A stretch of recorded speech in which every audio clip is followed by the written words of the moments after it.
پرون له نازه په ګوته ورزورل غاښونه بیا مې په خوب کې بېګا ټوله شپه چیچل غاښونه هغه خونخوار چې به یې تل د غریب وینې څکلې د وخت څپېړو ترېنه څنګه وویستل غاښونه دا بیا ووایه یاره هغه خونخوار چې به یې تل د غریب وینې څکلې د وخت څپېړو ترېنه څنګه وویستل غاښونه او په دغه تمه چې به کله دا یتیم زلمی شي مور به مې خوله کې راله هر وخت شمارل غاښونه بیا ووایه یاره دا په دغه تمه چې به کله دا یتیم زلمی شي مور به مې خوله کې راله هر وخت شمارل غاښونه او مونږه سړه ډوډۍ وه سپوره پرې خوړلې مدام درمان صاحب مونږه سړه ډوډۍ وه سپوره پرې خوړلې مدام نن په توده ډوډۍ مې ځکه برېښېدل غاښونه دا بیا ووایه یاره بیا ووایه دا مننه مونږه سړه ډوډۍ وه سپوره پرې خوړلې مدام نن په توده ډوډۍ مې ځکه برېښېدل غاښونه او د قام په غوښو باندې ځان یې وښه سم موړ کړی ملک صاحب ناستو په ډوکو یې پاکول غاښونه بیا ووایه دا یار د قام په غوښو باندې ځان یې وښه سم موړ کړی ملک صاحب ناستو په ډوکو یې پاکول غاښونه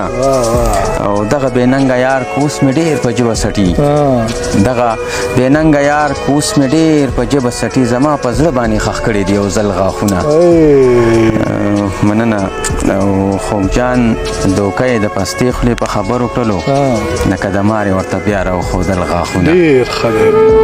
نظم داسې شریکومه چې عنوان یې دی لیونې انشاءالله د مزغو جرنده مې د سوچ په دانو ډېره تاو کړه د فکر ټال کې مې بې درېغه جوټې ووښلې خو هېڅ په مقصد د دې نامراده ژوندون پوه نه شوم چې یو لیوني راته نن ووي لیوني اسکې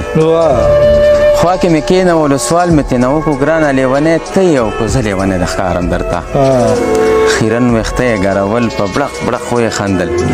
هېڅ یې ونه ویل خو ډېر څه باندې پوه کړمه زما د سوچ دنیا ته نوې یوه لار جوړه کړه چې په موږ دواړو کې اصلي لیونی کم یو به وي درمان صاحب د سوچ کښتۍ کې مې د فکر مانګی کېنولو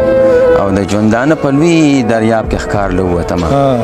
یوه وړه غونته خاکه مې د ژوندون سازه کړه بیا مې د عقل په پرکار پې زاویې راښکلې چې ځان مې وکتلو هر طرف نه ګیرو مزو یو د شعور په جیلخانه کې د مدوم قیدي بل د غمونو لوی انبار رانه چاپېره تاو د خېټې غم د ژوند سفر او د عمل زولنۍ او د مذهب د دایرو بیړۍ مخپو کې پرتې د قید و بند په دې ژوندون باندې هم خلاص نومه چې محشر د دار تخته راته رامخکې شوله بیا مې نظر د لیوني په ژوندون وګرځو چې نه پې یاره څه د شر او د محشر پته وه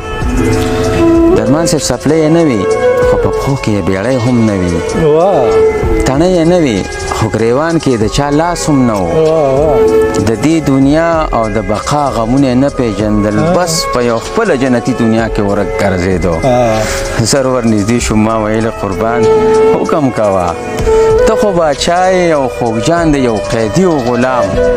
ته خو باچا یې او خوږجان یې د بربر لیونې ډېر ښه ډېره مننه درمان صاحب ډېره مننه